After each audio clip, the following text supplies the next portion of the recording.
தோசை வச்சுட்டு போனாங்க பாருங்க, எப்படி போட்டு கீழே வந்து இங்கே கீழெல்லாம் சிந்தி வச்சு வைக்கிறதே வேஸ்ட்டு. கத்திக்கிட்டு இருக்காளுங்க பாவம். அப்படி என் ஹஸ்பண்ட் சொல்கிறாரு, ஒரு பக்கமாக வெய்யி, கிச்சனில் வைக்கிறதோட வச்சுக்கோ, பால்கனியில் வைக்காதன்னு.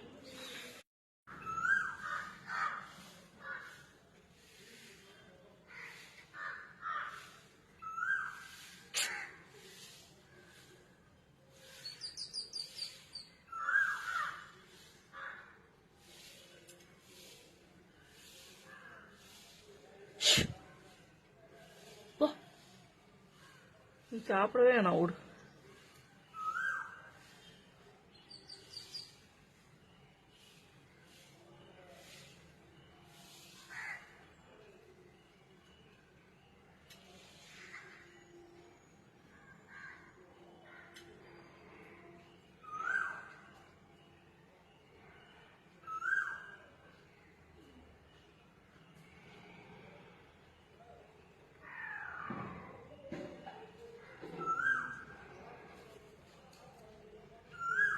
இப்போதான் அதை எடுத்து போட்டுட்டு வரேன், திருப்பி எடுத்து போட்டாக்கில எல்லாத்தையும்.